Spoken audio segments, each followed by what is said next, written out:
up, everybody? I hope you're doing good. It's a beautiful day. I'm doing great. Thank you for asking. Yeah, I got my glasses on. They look cool, don't they? Yeah, understand me. I'm just trying to look cool, Black bear just trying to look cool.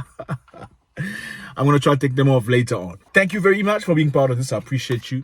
Thank you for coming back. Thank you so much for very slowly being faithful to this edition. I'm appreciating you so much. Thank you from South Africa. Thank you, Nigeria. Thank you, Kenya. Thank you, Somalia, Ethiopia. Thank you, Tanzania. Thank you, Malawi, Zimbabwe, Ghana, Sudan. Thank you, Jamaica. Thank you, Brazil. Somebody told me people are following us from Brazil. We appreciate you. South America, all the islands, I greet you, I salute you, I appreciate you. I know you, I feel you, I love you. We're the same people, so much appreciated. Before we start, let's all do this. You know how it goes. We know the drill.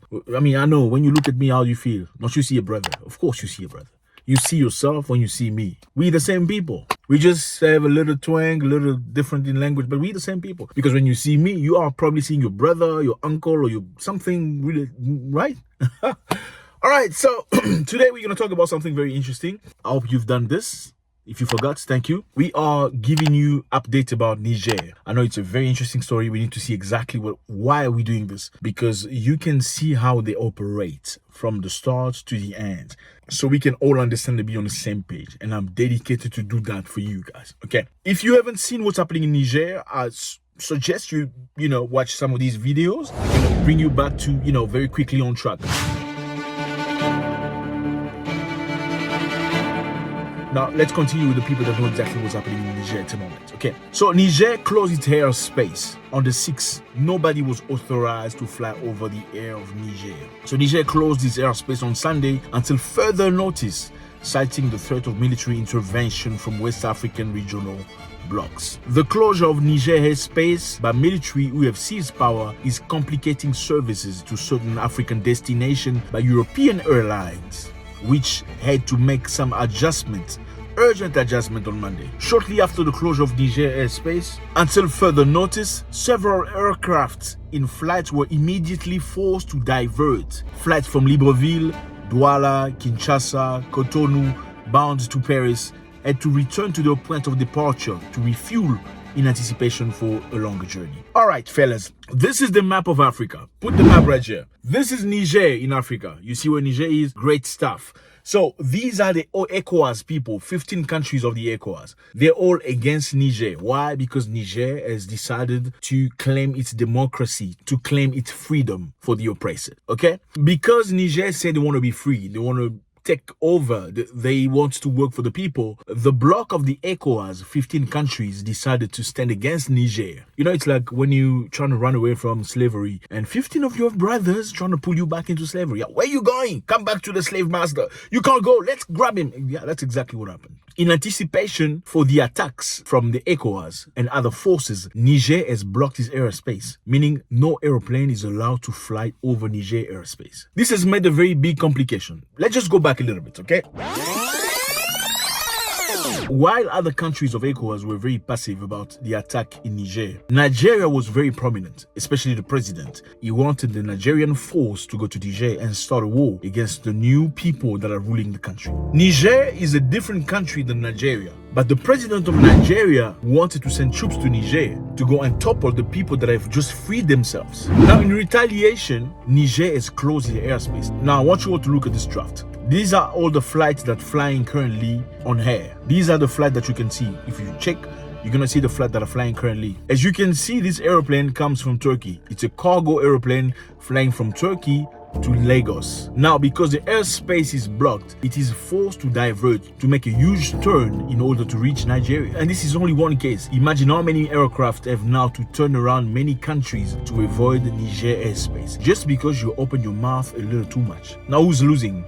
They were talking about sanctions against Niger. Aren't they sanctioning themselves right now? And this is not limited to Nigeria. Many other countries have to divert, not fly across Niger, because they're going to be gunned down. And as you can see, this will cost a lot of money to companies, aircraft. It's going to cost a lot of money. It's going to cost more flying time, more expenses. We already know you can't fly over Libya. It's dangerous. Now you're looking for trouble in Niger. You can't fly over Niger either. That's a big problem. We also know that earlier, thousands of people came into support of the actual new government in Niger. Many people came forward saying that the people of Niger do not necessarily support the new force. They proved that's the opposite. They all went to a stadium to applaud, to celebrate their freedom. This shows you one thing. People from Niger are strong together. They want change.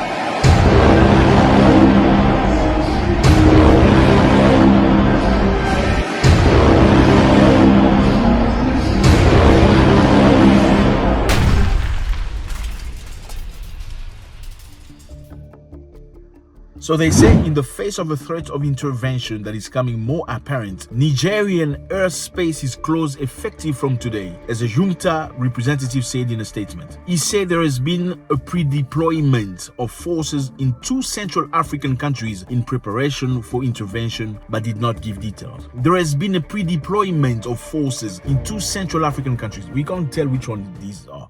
I mean, what is wrong with Africans? Why, when one Africa is trying to free themselves, other Africans are coming together to stop him from freeing himself? I don't understand that. 2 Central African, there has been pre-deployment, so soldiers in 2 Central African countries. We don't know which one they are. Maybe Central Africa, maybe Congo, I don't know, maybe another country. Niger's armed force and all our defense and security forces are ready to defend our integrity and our territory. So clearly, these people are ready. They don't care if you come at night, during the day, when it's so or it's rained, they are ready for you. So on Sunday, Italy. An Italian military aircraft landed at an airport near Rome early on Wednesday, with 99 passengers evacuated from Niger, the Italian Defense Ministry said. The passengers evacuated included 36 Italians, 21 U.S. citizens, and others from various countries. I didn't know Italians had soldiers in Niger. That's crazy. So they say on Sunday, Italy said it's reduced its troop numbers in Niger to make room for its military base for Italian civilians who may need protection if security deteriorates. Italy has reduced the number of troops in Niger. This is crazy. I never knew there were Italians in Niger. Why do you accommodate all these people in the country? I mean, do you have Nigerian soldiers in Italy? I don't get it.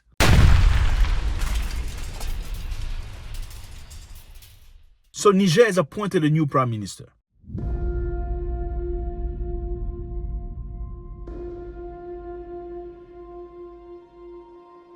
The coup leader in Niger on Monday evening named Ali Mohamed Lamine Zein as the country's new prime minister in a statement read out in national television. Bravo! Of course, this is a way for them to show you that we are here to stay. One of the best way to do it is what? To appoint people in a new government, to create a new government. So they have appointed a prime minister with experience. They say Zein previously served as Niger's cabinet director and finance minister. U.S. Secretary of State Anthony Blinken said on Monday, diplomacy is the preferred word to resolve the crisis in Niger. Interesting. So the U.S. also is changing its view. Interesting.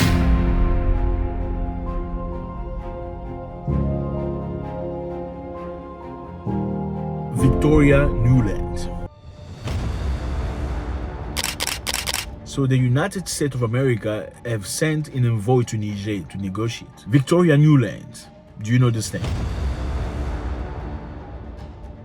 Interesting. Victoria Nuland, who is the acting Deputy Secretary of State, said she met for more than 2 hours with chiefs of the military who, on July 26, ousted Mohamed Bazoum, a democratically elected Western ally. So Mohamed Bazoum was a Western ally. She said the coup leaders refused to let her meet with the ousted president. Bravo! So, I mean, let me put it this way. I don't know what kind of arrogance is this. You come to a country that just toppled the president to meet with the new people in power. Then you ask them if you could meet the old president. Does that even make sense? No. Wait.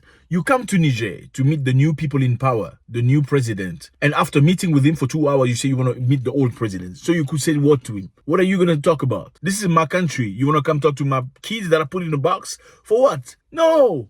Do you want to make him rebellious? No. Go home. Victoria Nuland described the talk as extremely frank, at the time quite difficult, but she offered a number of options to exit the crisis and restore the relationship with the United States, which, like other Western nations, has suspended aid over the coup. So America has suspended aid to Niger, okay?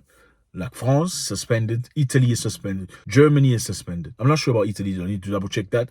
Surely Germany is suspended and France. I don't know why they suspend aid. I don't know why we need aid anyway. This was the first conversation in which the United States was offering its good office if there is desire on the part of the people who are responsible of this return to constitutional order, she told reporters. I would not say that we were in any way taken up on that offer. So this means she wasn't necessarily very happy with the discussion. So who is Victoria Nuland? Do you know Victoria Nuland? Victoria Nuland is somebody very strategic to the United States. Yes, some people believe she's the person at the time in 2014. She's the person that played a big role in the overthrowing of the ex-president in Ukraine. Because at the time, in 2014, Ukraine had options, either to work with the Russians or work with the European. The European proposed money, Russia also proposed money. But the president at the time in Ukraine accepted the offer from the Russians. Then Victoria Nuland played a big role into getting him toppled out of power. That's what many people believe. So they say Victoria Nuland is now the US Secretary of State. It is a pretty important job for someone responsible for the death of 13,000 people in Ukraine, including 36 policemen killed during the Euromaidan. The Euromaidan was a big march, big fight, big revolt in Ukraine in 2014. She was responsible for the violent coup which ousted President Yanukovych. So she's a master. She knows how to play this game, coup to oust presidents, and she came very swiftly to Niger to discuss with the people in power and also solicited to talk to the ex-president, in which they refused.